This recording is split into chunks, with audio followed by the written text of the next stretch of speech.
Fyrre Johannes brev, kapittel 4. Jeg leser noen vers her. Fyrre Johannes brev, kapittel 4. Printeren som virker ikke, så vi er nødt til å slå opp. Jeg tenker ikke stod der sted. Kapittel 4.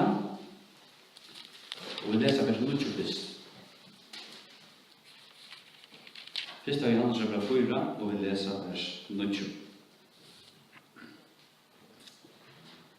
Uithui kærleiki Guds åpenbæra over middel okkara. God hefur sendt sånn søgn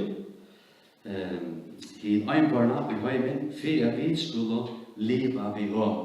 Her sørger vi, uithui kærleiki Guds åpenbæra over middel okkara, God hefur sendt sånn søgn. Her har vi den fullkomna kærleika. At Jesus kommer inn her har vi det agape kærleika. Det er mest utreda desse kærleika. I Johannes 3:16, så elskar God at han gav. Det er ikke tog at God fikk noe fra meg, tog jeg aksepterer jeg med, men han gav noe. Så det er sin kærlighet. Hvis jeg så får lyst noen nye og lese vers 20, når jeg leser vers 9 først. Vi elsker, tog han elsker oss først. Så det er Bibelen sier at vi skulle leve i kærligheten. Det vil si at jeg skal se meg til oss, så er det ikke min kærlighet, det er ikke kærlighet. Vi er født inn i heimen som egoister, vi er ikke bort, men til vi som opplever, det vil si at det som suttje av hele kærlighet til Kristus er, og for å oppleve han, skal vi morgen ta det for, til henta kærligheten som vi tar så om. Det er noe som leser vers 20. Og i det som kærligheten, ikke at vi elsker God, men at han har elsket oss og sendt sånn til bød for sin til oss. Så er det, tog han har elsket. Det er ikke at vi elsker, men det er han som elsker. Fundamentet under kærligheten Kristus. Kristus er offer, og det som Kristus har givet, og hvor god det er. Tog kunne vi elske. Det vil si det. Det er personer som endrefødt, som opplever det flest. Han kan elske, bare. Og det er som styrkjast, vi innvortsmenneskene, og lever i Jesus, og Kristus bor ut av ham, for å åpenbære hvor Kristus er, de færre elsker. Han sier det, vers 20, sier onker, jeg elsker God, og heter brøversøyn, så han liknar. Han elsker brøversøyn, som han ikke hever seg, og han ikke elsker brøver som han ikke hever seg, hvordan kan han elske God som han ikke hever seg? Og dette har vi fra honom, at han elsker God, skal elske brøversøyn vi. Så her sørger vi at kærlighet blir sett opp på hendene av kærlighet, at han som opplever offren Kristus er, og virkelig opplever dette, han får elske mer. Mer opplever dette, klarer vi så ikke det, jo mer får jeg elske. Det er ikke så mest kan si, vi har sett noen, til elsker. Hever God elsker oss så, ta skyld av østene vid at elsker for andre. Og så kommer det i verset. Ønsken hever nærkant og seg god. Elsker vi hvert andre, vi er god verand i oss, og kærlighet hans er fullkommen i oss. Husker man det leser der? Han tar seg om kærligheten, Kristus er givet, og så kommer det her, ønsken er nærkant og seg god. Kan man dra med? Hva er det lett vi sier til å gjøre? Hva er det lett vi sier til å gjøre? Vi elsker. Hvor er han enten her, innskapet av setningen sier, ønsken er nærkant og seg god.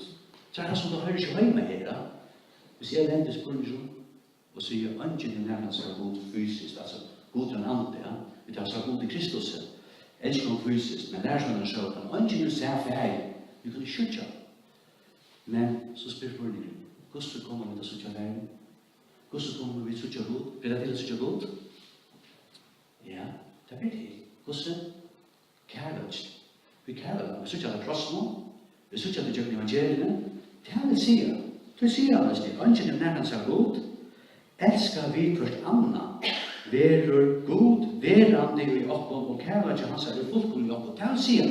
Da jeg veldig opplevd dette, og jeg elsker min Guds kærlighet, jeg elsker mine brødre og søstre, jeg elsker min fortjenta, God er kærlighet.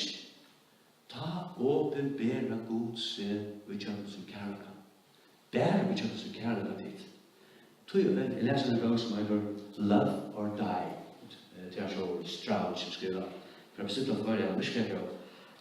Han sier sånn her, du kan godt være en god lagt, og ikke elske til denne kjente. Du kan godt være en god lærer. En lærer sier at han elsker en lærer av starve, han domte til øye vel, til å være nærmere når han stumt. Så Du kan godt være så å si nok så gode lærere og ikke elske nærmere. Og du kan så også godt være en bukkemauer og tømme bukke, køre rundt og ikke elske det arbeid. Jeg råk med, som jeg sier, spurte du, hvor er det bukkemauer, hvor kører du rundt? Jeg gjør det bare for pengene. Jeg gjør det bare for pengene. Det blir veldig. Og det blir veldig, det skal være en gøy. Det blir banket noen, det er bankestjøren, det blir stjøren, ikke elsker som det. Det blir veldig. Det blir ikke til å være en herrens tjenere og leve fri herren og ikke elske brødre og søstre. Det blir ikke til.